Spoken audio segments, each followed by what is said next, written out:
sheet is about scientific notation.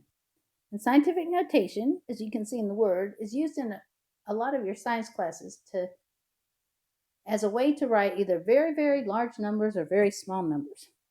So to express in scientific notation, what we want to do is we want to have a single digit times the power of 10. So let's take the first problem. So we want our answer to look like a single digit and then numbers that follow behind it. So this would be 3.3 times 10, and this is 1, 2, 3, 4, 5 to the negative 5. And that's scientific notation.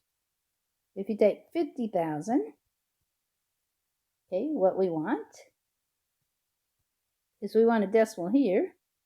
So that's 5 times 10 to the 4.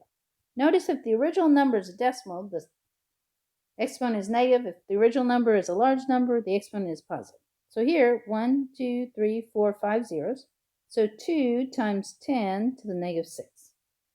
230,000, 2.3 times 10, 1, 2, 3, 4. And then you need to put a decimal between the 2 and the 3. So that's 1, 2, 3, 4, 5, 10 to the 5th. 465 would be 4.65 times 10 to the second power. Now, we also need to be able to go the other way. What if we have a number in scientific notation we'd like to write as in decimal notation? So, again, positive, like the number line, is going to go to the right. So I'm going to move the decimal point. Don't add 5 zeros. Move your decimal point. 1, 2, 3, 4, 5. So that number becomes 370,000. Okay, notice positive moves to the right, negative moves to the left, just like a number line. So what we have is 1, 2, 3, 4. 1, 2, 3.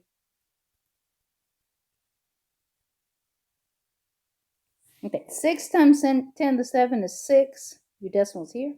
1, 2, 3, 4, 5, 6, 7.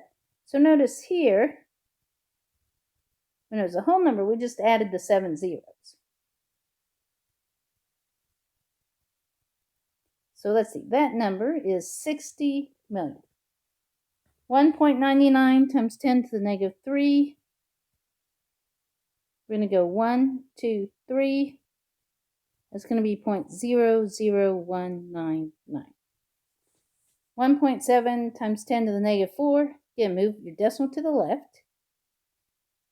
1, 2, 3, 4. So it's 0.00017. Now, we can also multiply and divide numbers in scientific notation. And I'm going to do this by hand. It's easier with the calculator. So what we do is we do 4.3 times 2. Then times 10 to the 5 plus 7. Now, why do I add my exponents? Because we just learned that when you multiply like bases, you add exponents. So 2 times 3 is 6, 8, 1 decimal point. So it's 8.6 times 10 to the 12th. Now, here we're going to add our exponents. Let's do that first. So that's 10 to the 23 minus 28 is negative 5. I'm going to do the math right here. 9 times 2 is 8, carry 1, that's 0.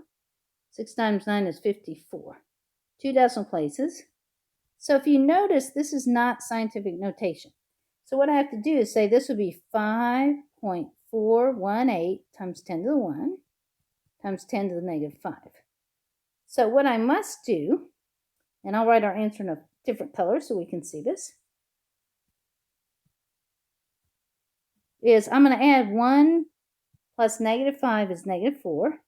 That's equal to 5.418 times 10 to the negative 4. Okay, final answer. Okay, when we divide, I'm going to rewrite this. 9 times 10 to the 8th divided by 3 times 10 to the 5th. So 9 divided by 3 is 3. 8 minus 5 is 10 to the third. Okay, same thing here. So now, let's add our exponents. 6 plus 2 is 8. 6.4, 8.9. 9 times 4 is 36, carry 3. 9 times 9 is 54, 57. Remember, put a 0. 8 times 4 is 32, carry a 3.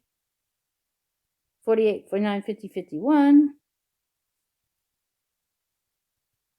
Okay, and you count behind the decimal point, so it's 1, 2 again. So you have 56.96. But again, this is 5.696 times 10 to the 1 times 10 to the 8. Okay, so that becomes 5.696 times 10 to the 9. So you can also use a calculator to do this, which is what I would do. And since I left my calculator in the other room, you can also do it by hand. So have a good evening.